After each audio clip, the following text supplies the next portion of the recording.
So I need to be getting on the road any minute now. Headed back.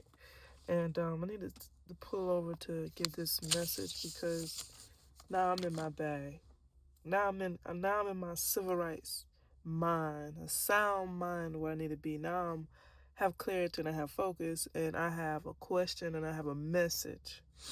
And so first off I want to say I don't know exactly what's going on with the civil rights movement now. With the NAACP or any of the organizations. I'm gonna be real because I haven't been caught up on it. I'm gonna be real. I haven't heard anything, so I don't think you're making a lot of noise. I don't think you're making enough noise at all at this point. Is because I'm in North Carolina, and as big as the civil rights movement was like generations ago, as big as the civil rights movement is, and where we are now, I can't quite put my finger on it, but I'm trying to understand how and where did the civil rights movement die exactly? Not to take away from anything that the activists been doing to this age, but where is the real leaders? Because at this point, when we talk about civil rights, it seems like we are more in a more better position economically, physically, materialistically, mentally, financially, spiritually, physically, I feel like we're in a better position to have made a community of people or made a nation of people that will come together by now and overturn the powers that be for the greater good of humanity. Being that, and that's why I said, forgive me because I haven't been tuned in, but at the same time, I would have been tuned in, and hundreds and thousands of people could be more tuned in if you all are really was making noise, being that you are who you say you are. And that'll get the fire rolling and the momentum going for more and more and more people. So for me, I suggest that I don't think none of us is doing as what we should be doing. Because if you think about it, imagine, and I don't know if people are playing or putting on a show or at this point it's entertainment to be an activist. Because these people put their life on the line, the real leaders and real activists. So where are the real activists and real leaders that really putting their life on the line? And I see the protesting. I see what people are doing with ICE and the killings and the deaths. These people are. You have people really putting their life on the line. But what about these organizations that say that they are who they are, that have the power, weight, the funding, the resources, the connections, the net worth, and the network to make this thing happen? Now imagine if we had 10, 15, 10 to 100 to 10,000 to 100,000 to a million Martin Luther Kings or Coretta Scott Kings or Harriet Tubmans running around this. You know what I'm saying? Run around. If we really had the mindset of the greats, of the leaders, then we should have overturned. This thing can happen overnight. Seriously. And we all can really make a rumble, a noise a noise that have never been heard before. And I ain't gonna say ain't nothing new under the sun, but there's a new month every month. There's a new cycle every month, every new moon. So I believe we can make a joyful, I know we can make a joyful noise unto the Lord and unto the lands all throughout the world. And I know that it's possible for equality and justice. But we have to do more. And the ones that have resources and network, you got to put your neck out. You got to put your whole body, mind, and spirit out here in these streets. When you talk about being a realist, when you talk about being a spiritualist, when you talk about being an activist, a civil activist, man, some of these the activists that was in the gutter, that was really getting it out the slums, really getting it out the hood, probably laughing at a lot of us. Like, these pretty boys, these bitches, these softies, these non-intelligent, dead human beings thinking they doing something when they not doing nothing. Not holding up none of the stuff that we put our life on the line for. So my message is, I don't know if some of y'all are sold out. I don't know what's going on. But to me, it seemed like the world is playing church. It ain't even the churches playing church no more.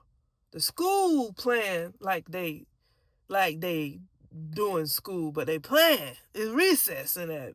It's recess, because where are we learning the laws of this land? Where are we learning the laws of the universe? Where are we learning the laws of how to live? How to think healthy, how to live healthy. Okay?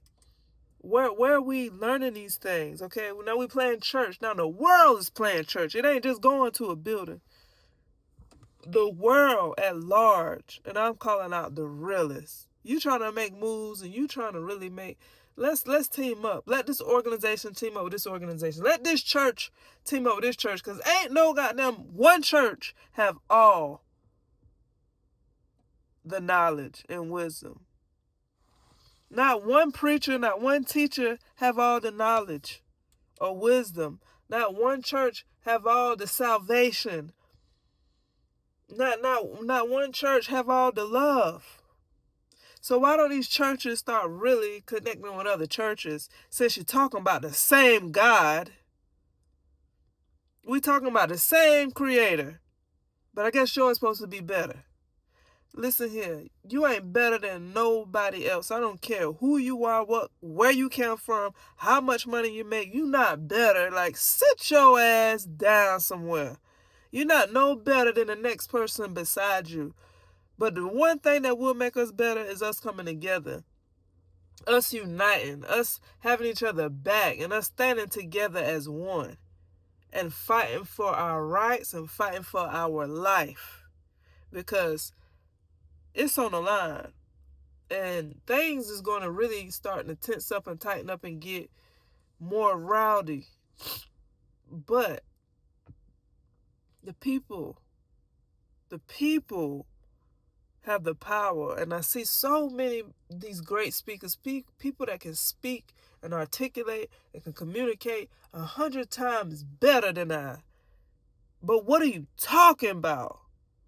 How are you really shaking and making this world move, shake and bake? How are you really making noise? I see a lot of y'all making noise that ain't really getting nowhere. It's like entertainment. You playing church, my nigga.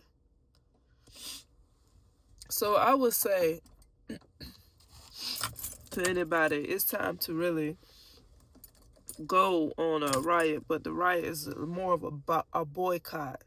This boycott should be us really taking away our money, our time and attention away from certain industries, away from certain companies. And we need to start practicing now, because this is something that goes on from November to December, but this is something we need to start practicing now. We need to start doing now, because practice makes perfect. And we need to get certain motherfuckers out of the position they in. We need to knock them, take them out whatever way. We ain't talking about murder and killing, though. But we would do that in a whole nother way, economically.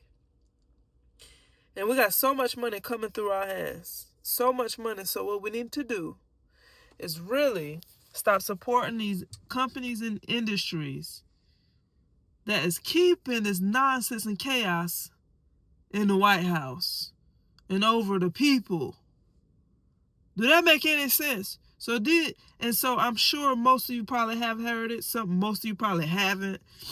But just look it up, Google it. But this is a couple, I think about 10. And I'm going to give it to you right now. These are the companies that is keeping Trump, that's supporting Trump and keeping him in the action, that's driving his mission and his agenda, that's funding his every call. Okay, so this is the real way we can really do a boycott and a massive blackout for civil rights, for justice, equality, man. Justice and equality for all. For all. And that is Domino, Sugar, Waze, GPS, Arby's Fast Food, WhatsApp, calling and communication app, social media app, WhatsApp, Target, Goya, canned foods, Target, the store Target. Stop all that, you people. If you really for what Martin Luther King, Coretta Scott King, and all the kings, and all the Harriet Tubmans and Sojourner Truths and Booker T. Washington, all Marcus Garvey, all of that they fought for. If you really for that, it's time to put your money where your mouth is. It's time to put your mouth where your money is. And this is just a start. No, they want their wives saying this message need to spread. This message need to spread. I'm sorry about that interruption. Not even interruption, but divine intervention. Dejana Water, bottled water, Whole Foods grocery store, and Buffalo Wild Wings. Can we clean it up economically? Can we really make this thing happen? Because this is something that we can make a difference starting here. Directing our dollars, our currency, our time and attention in an intentional way, and stepping back to those things that no longer serve us as the people, that's not helping us but harming us as a people. If we don't get this message, then we freaking harming ourselves at this point. And mentally, some people are so gone that that's all they know is to harm themselves. And so we got to come out of that, but we got to come out of that together. So let's make a difference the best way we can in supporting the organization and business that we need to, and stepping away and falling back from the ones that no longer serve the higher and greatest good of the people and humanity as a whole. I will end this by saying, be love, spread love, send love, speak love, think love, express love. All right? And let's do this. Let's do this. We all should be activists. We all should be acting in a righteous way. We all should be living and standing up in a righteous way of truth and divinity. All right, peace, wholeness.